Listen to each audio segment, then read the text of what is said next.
C'est un plaisir de vous retrouver, chers téléspectateurs. Bienvenue à cette édition rétrospective qui a marqué la semaine écoulée. En voici les principaux titres. Le directeur général de l'autorité de l'aviation civile rassure les passagers que des mesures sont prises à l'endroit du personnel accusé de malmener les voyageurs. Il indique que les responsables ne vont pas du tout tolérer un tel comportement et qui entache l'image de l'aéroport. Et la Cour des comptes devrait être dotée d'une mission juridictionnelle. Déclaration du président de l'OLICOM, Gabriel Ruffieri, qui estime que cela lui permettrait de sanctionner les cadres incompétents en matière d'exécution budgétaire. Voilà le sommaire, tout de suite les détails.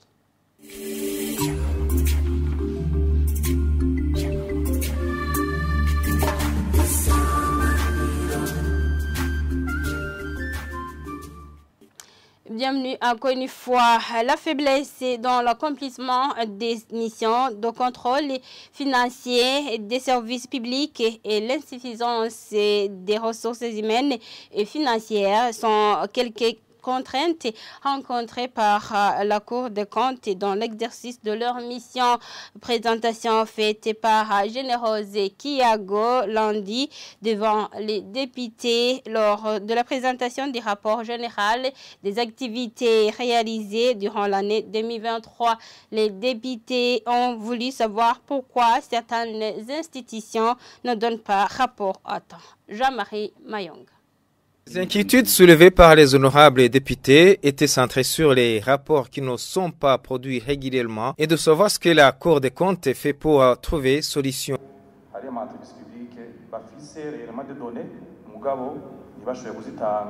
Il y a des entreprises publiques qui ont des données mais qu'elles ne le présentent pas. Un cas est le cas, il s'agit de l'Aubert. Elle a des données depuis l'an 2010 jusqu'à l'an 2022, mais elle n'a jamais présenté ces données. Pourquoi elle ne présente pas sa situation financière alors que les données sont là? Sachez bien, elle l'a seulement fait en 2011.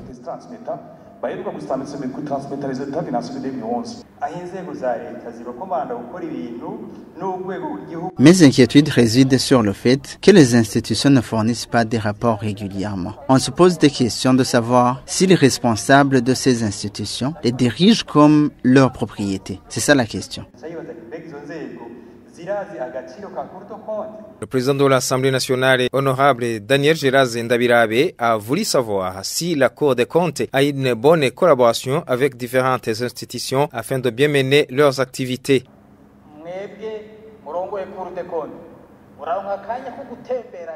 Est-ce qu'il y a la bonne collaboration entre la Cour et les différents ministères? Est-ce que vous échangez des idées pour résoudre un...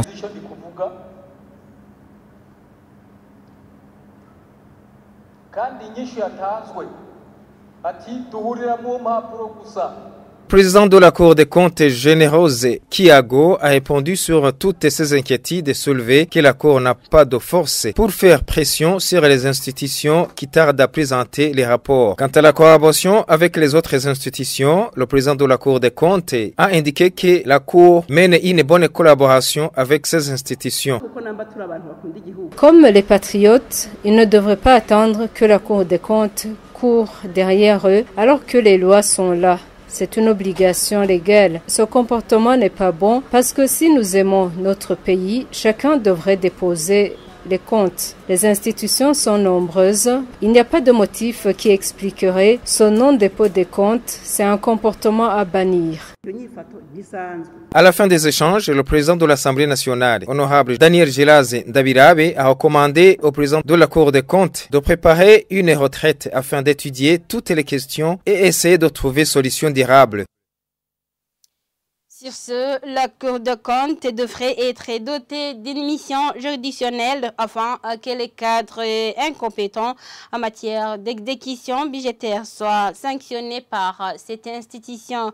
Réaction du président de l'OLICOM après la présentation des rapports faisant état de réticence de certains cadres concernant la présentation des rapports sur l'exécution du budget et d'autres qui restent restent incompétents.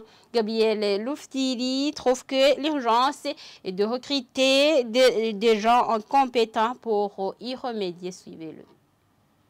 Pour moi, d'abord, il faut changer la manière dont, comment on met en place ces cadres. Un critère objectif doit être d'abord la compétence. Il faut établir des critères objectifs et évaluer ces personnes avec une méthodologie que tout le monde connaît.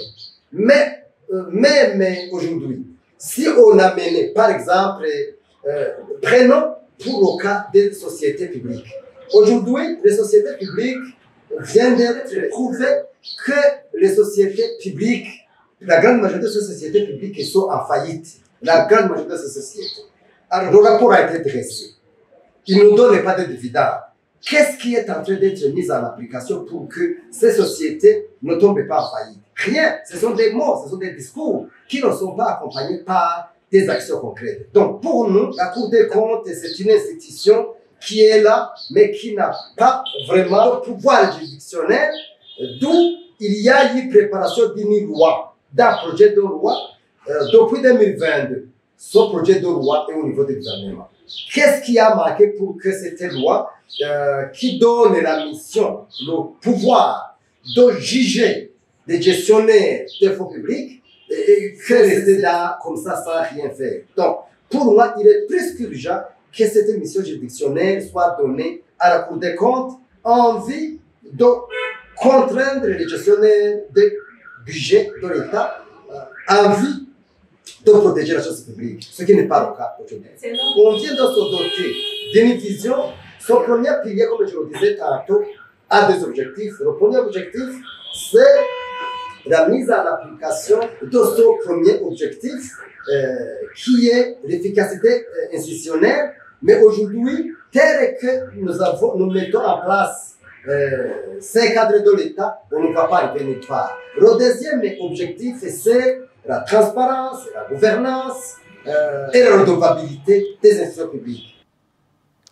L'exigence devant à l'aéroport international Melchior Ndadaye, le non-respect des contrats entre le gouvernement ou les organisations non gouvernementales et locales sont quelques défis relevés par la diaspora burundaise auquel elle fait face. Lors d'une réunion tenue le soir de ce mardi passé par la diaspora Bujumbura, le conseiller technique au ministère des Relations extérieures a promis que le gouvernement burundais va bientôt trouver solution.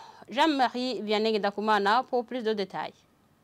Lors de cette réunion tenue ce mardi soir à l'intention de la diaspora burundaise, Jean-Marie Juliet Sengiumva, un Burundais qui habite en Suisse, a indiqué que la mise en application des contrats entre cette diaspora et le gouvernement ou les ONG locaux n'est pas respectée par les instances habilitées. Celui-ci demande aux dirigeants de la diaspora burundaise et les différents ministères burundais de suivre de près cette situation. L'autre diaspora, habitant dans un état de Texas aux États-Unis d'Amérique, déplore le comportement de certains agents chargés de la sécurité à l'aéroport international de Bujumbura Melchior Ndadaye qui les exige de payer le pont d'Ové et quand ils refusent, ils subissent publiquement des humiliations. Celui-ci demande aux responsables de cet aéroport international de Bujumbura d'encadrer ces chargés de la sécurité afin qu'ils puissent travailler en respectant la loi. Asora Samuel Ndairagije, président de l'association de la diaspora burundaise, fait savoir qu'au sein de l'association, il faut chercher des avocats dont les prérogatives seront de suivre les doléances de les membres. Kanene Jean-Claude, conseiller technique au cabinet du ministre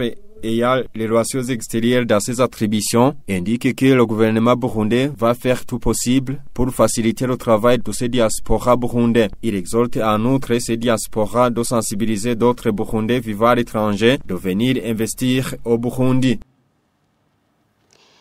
Le directeur général de l'aéroport international Melchior Ndadaye ne nie pas qu'il y ait certains agents qui affichent un mauvais comportement devant les passagers. Jean-Noël Mourabagaya assure que des mesures pour éradiquer cela ont été prises. Il a indiqué que son numéro reste ouvert pour d'éventuelles réclamations à qui que ce soit pour dénoncer le cas de vol ou d'escroquerie suivie. C'est vrai, quand il y a quelque chose qui se dit, il y a quelque part, il y a une part de vérité, je dirais. Comme on le dit en français, il n'y a pas de fumée sans feu. Chaque fois qu'on entend parler de ceci ou de cela, concernant l'aéroport international américain d'Adaye, on prend soin d'aller vérifier. Ça fait longtemps qu'on a commencé un combat contre les comportements qu'on dénonce. Ça a déjà donné des fruits. Les mauvais comportements, sincèrement par là, ont commencé à diminuer. Je ne veux pas dire qu'on les a éradiqués complètement. Il y en a encore ce qu'on est en train de corriger. On a doublé d'efforts quand on a entendu ce clin d'œil du président de la République. On a doublé d'efforts, on est en train de faire tout ce qui est possible pour continuer à combattre ces mauvais comportements. Je demanderai d'ailleurs qui, demain ou après-demain, pourra observer quelque chose, encore une fois, lié au mauvais comportement, n'hésitez pas vraiment à nous signaler. C'est un travail de tous les jours qu'on doit faire conjointement. Nous insistons vraiment pour vous demander de nous faire un clin d'œil, de nous signaler au bon moment, en temps réel et au même endroit, quelque chose qui se passe et que vous pensez que ça peut entacher donc l'image de notre aéroport. D'ailleurs, je voudrais pour cela donner quelques numéros de téléphone pour que vous puissiez nous contacter immédiatement. Et le 69 166 324. Et notre numéro que je voudrais ajouter, c'est le numéro du directeur en charge des aéroports et des services de navigation aérienne, 69 40 40 40. Page politique pour clôturer cette actualité rétrospective qui a marqué la semaine écoulée. Le parti Sawanya Flotte Debout compte porter plainte contre les auteurs des actes qualifiés d'intimidation à l'endroit de ce parti.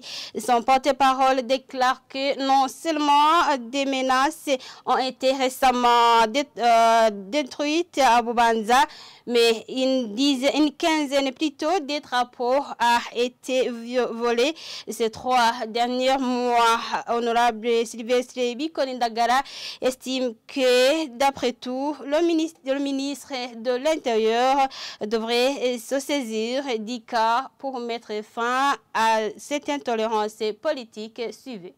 Les permanences du parti Sawanya Flotte Debout sont endommagées par des gens non encore connus. Dans la nuit du lundi à mardi de cette semaine, il y a eu la permanence en commune Panda sur la colline Tembe qui a été démolie complètement. En effet, le samedi dernier, alors que la permanence aurait dû être inaugurée, l'administrateur communal a empêché cette action sous prétexte que le recensement en cours n'est pas encore terminé, le recensement général de la population. Mais nous nous posons la question, est-ce que depuis que ce recensement a débuté, est-ce que les autres activités ne continuent pas? Les marchés sont toujours ouverts, les transports continuent, l'administration continue. Prendre un faux prétexte pour empêcher une activité du parti. Non pas seulement les permanences, j'ai dit que c'était à Rumongue et ici à Bubanza, mais dans les 3 ou 4 derniers mois, ça fait 15 drapeaux qui ont été volés, ainsi que 8 de leur support, 11 drapeaux à Rumongue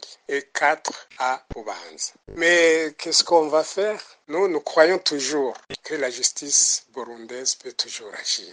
Pour les cas dont nous connaissons les auteurs, nous allons introduire un recours en justice. Mais le plus important pour nous, et nous l'avons toujours réclamé, c'est que les autorités du ministère de l'Intérieur, qui ont en charge la gestion des partis politiques, devraient donner l'ordre pour que ces activités malveillantes envers d'autres partis cessent. Et je suis sûr et certain que si ces autorités-là, à commencer par le ministre, le disent clairement haut et fort, je suis sûr que ça va cesser. Voilà, chers téléspectateurs, c'est par ici que nous mettons un point final à cette édition de l'actualité rétrospective qui a marqué cette semaine écoulée. Merci de l'avoir suivi. Au revoir.